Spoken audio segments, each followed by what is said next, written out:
Hi everybody, welcome back to the Dr. Sia channel. In this video here today, we're going to be talking about self-punishment and avoidant attachment. Sorry, I got I got a little bit mixed up there because I was smiling so much and then I thought, oh, I'm going to talk about self-punishment. I can't be smiling while I'm talking about self-punishment. It's actually a really terrible thing. So that's what was going on for me. Let's talk about self-punishment and avoidant attachment. Let's get started.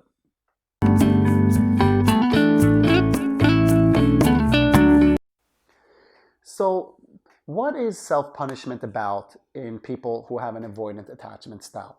This is really important to understand. So to understand what the self-punishment looks like in a person who has an avoidant attachment style, we firstly have to understand when a person who has an avoidant attachment style would want to self-punish. If you don't know much about avoidant attachment style, please check out my Instagram at Dr. Sia is my name there, or check out some of my other videos here on that playlist I have on ISTDP and avoidant attachment, which is where this one is as well. So there's a lot here about avoidant attachment. So let's just understand what it's about to begin with, right? So children who are often criticized and neglected in their childhoods find themselves wanting to look away from any source of potential criticism or rejection. So they develop something called an avoidant attachment style, where they basically just avoid anything and anyone, any situation that could potentially result in further criticism and further rejection.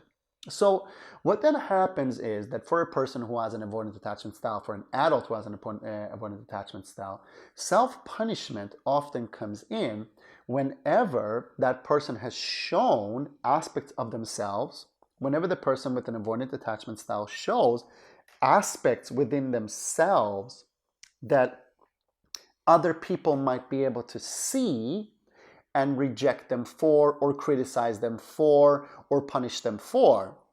So basically what happens is that for a person with avoidant attachment style, when it's all about keeping it all away, it's all about making sure that people cannot see any of those perceived flaws that they have, any of those perceived imperfections that they have.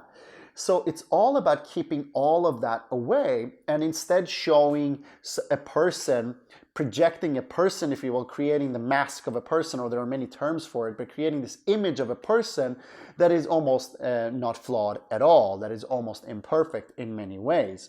So what happens is then when they accidentally open up too much, say too much, give too much, such that they go beyond this veil that they've created, when they give anything that's behind the mask, that becomes a moment of potential punishment, a potential self-punishment. Basically, something triggers inside the person and goes, how could you do that? How could you ever show anybody what's behind there?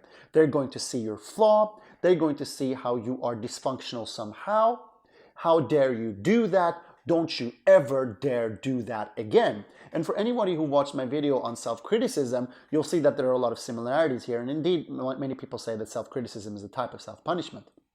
But for self-punishment, the way that we're looking at it here is it's much more grotesque than that. It's much more fierce than that. There's something that says, don't you dare ever show that real person behind it again, that person who has flaws, that person who has imperfections, that person who has all kinds of humanity about them, because that human person, that fallible person, is going to be rejected. People around you are going to get angry, they're going to reject you, they are going to hurt you somehow, they are going to come down on you somehow. So internally, instead, something comes down on the person with the avoidant attachment style. What happens instead is that they get this extreme self-punishment going. I must isolate myself now. I must never be seen in a way again. So what do we do then in therapy to help these people who are experiencing extreme self-punishment and an avoidant attachment style? So what we need to do is to help them come to terms with the ideas that are within them. We need to help them stop avoiding, to look within them and see, what is this fundamental flaw that they are actually perceiving? What is this fundamentally broken person that they see inside?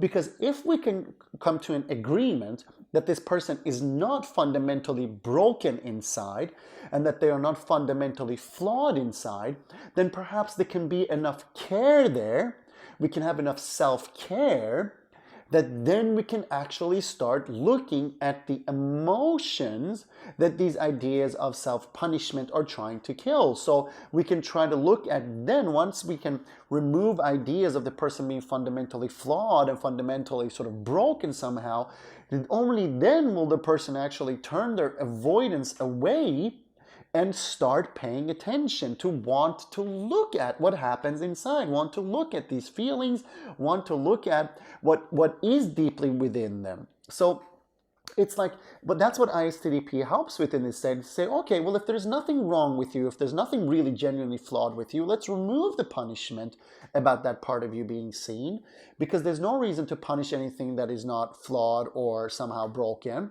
Let's remove that and let's see what happens inside. And now the person with avoidant attachment no longer wants to be avoidant. They want to find out, because there's excitement now about finding out. Because now seeing inside of themselves and letting other people see is not going to follow up with punishment, which is of course something that you never want anyone to do. You never want anyone to look inside if you think that punishment is going to be the follow-up to that, for example.